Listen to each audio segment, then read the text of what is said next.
नमस्कार, आपके साथ मैं हूं विद्यानाथ झा। इस वक्त सीधे आपको लेकर चलते हैं। Uttar Pradesh ATS press conference कर रही है नक्सलियों की गिरफ्तारी को लेकर। सुनते हैं। वहां से एक और नक्सली जो कि इस ग्रुप का, जितनी हमको भी जानकारी है, सरगना है, उसका नाम सुनील रविदास है, इसको गिरफ्तार किया गया।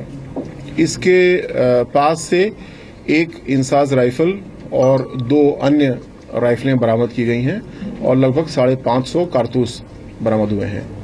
जो इंसास राइफल है, ये प्रतीत होता है कि किसी फोर्स से लूटी गई होगी या छीनी गई होगी। इसके नंबर आदि उपलब्ध हैं और हम लोग प्रयास कर रहे हैं कि हम लोग जानकारी कर सकें कि ये किस घटना से संबंधित है। जी, तो क्या एनसीआर में किसी बड़ी वारदात? मैं जो लोग गिरफ्तार हैं इनके बारे में मैं बताना चाहूंगा। नोएडा से जो कल गिरफ्तारी हुई थी उसमें मुख्य अभियुक्त रंजीत पासवान है। Ranjeet Paswan People's War Group नाम का नक्सली संगठन बिहार में पहले एक्टिव था, उसका एरिया कमांडर रहा है और ये सासाराम भभुआ क्षेत्र में एक्टिव था। 2003 में ये इस संगठन का पीडब्ल्यूजी का सदस्य बना और इसने एसएलआर, राइफल, कार्बाइन आदि की ट्रेनिंग की। एक्सप्लोजिव्स को इस्तेमाल करने की, बम बनाने की इसने विधि सीखी और प्रयोग किया। उसके बाद में ये 2004 में इसको गिरफ्तार किया गया और इसको 9 साल की सजा हुई नक्सली प्रकरण में। 2012 में ये जेल से बाहर आया और जेल से बाहर आते ही गायब हो गया, अंडरग्राउंड हो गया। ये घर पे कभी नहीं रहा और दोबारा ये नक्सली गतिविधियों में शामिल हो गया। अब जैसा मैंने बताया, कल इसको हम लोगों ने गिरफ्तार किया है और इससे पूछताछ में ये सारी बातें कन्फर्म हुई हैं।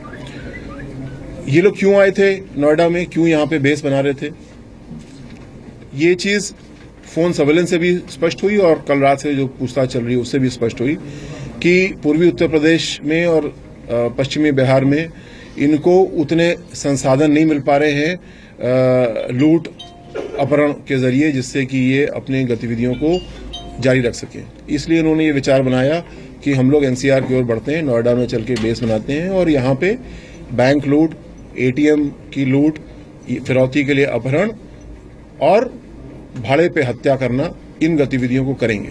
ये चीज स्पष्ट रूप से इसकी एविडेंस हम लोग को मिली और इसी पे हम लोग ने विकसित किया। हम लोग बहुत चिंतित थे और एक हमारे पास ये भी सूचना थी जो कि बड़ी राइफल लेकर के भी नोएडा में आने वाले हैं और यहाँ पे कोई घटना होगी, किंतु जो परिस्थितियां थी उस पर हम लोग को लगा कि अब इसमें इंतजार नहीं करना चाहिए। जो इंटेलिजेंस हमारे पास है, हमारे पास साक्ष्य भी पर्याप्त हैं और कल रात को ये गिरफ्तारियां फिर की गई और सौभाग्य से जिस बड़े असलहे को लाने की बात थी नोएडा में, वो भी हम लोग पकड़ने में सफल रहे। आज सुबह चंदौली में सुबह की दबिश के दौरान इंसास राइफल है, 2 और फैक्ट्री मेड राइफल्स हैं जो कि रिकवर की गई हैं। 3 एसएलआर की मैगजीन्स भी रिकवर की गई हैं। इसका मतलब एसएलआर राइफल भी इनके पास होगी और उसको हम लोग बरामद करने का प्रयास अभी कर रहे हैं। अभी संभव है कि इसमें और गिरफ्तारियां हों और रिकवरीज हों। इसके बाद आप लोग सवाल पूछना चाहें?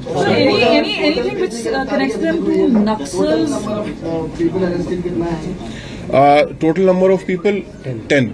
9 लोग नोएडा से बीती रात और अर्ली मॉर्निंग अरेस्ट हुए और एक व्यक्ति सुनील रविदास जो इस पूरे ग्रुप का सरगना है, वो अरेस्ट हुआ है चंदौली सैयद राजा थाना क्षेत्र से। मई के महीने में एक रिपोर्ट आई थी सरकार की तरफ से जिसमें कहा गया था कि जो नक्सल थे उनको टेरर आउटफिट सपोर्ट कर रहे हैं, फंडिंग कर रहे हैं, तो क्या इसमें कोई ऐसा कनेक्शन मिला है आपको? अभी तक ऐसा कनेक्शन नहीं मिला है। और आपने कहा कि ये एटीएम लूट और बैंक लूट को अंजाम देने वाले थे, लेकिन इतने भारी मात्रा में डेटोनेटर्स और आधुनिक हथियार क्यों, क्या कनेक्शन? ये बड़ी इंपॉर्टेंट बात है।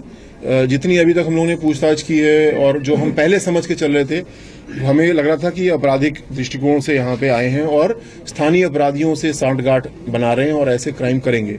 लेकिन अर्ली मॉर्निंग की दबिश जब हुई और सदरपुर क्षेत्र से इनके पास से एक्सप्लोजिव और डेटोनेटर भी बरामद हुए, तो हम लोग को लगा कि नहीं, इसका आयाम कुछ अलग है। और ये पूछताछ अभी हमारी जारी है कि इनके पोटेंशियल टारगेट्स क्या हो सकते थे, कब हो सकते थे, लेकिन चिंता का विषय निश्चित रूप से है और पूछताछ जैसे आगे बढ़ेगी हम आपको इसमें और बताएंगे।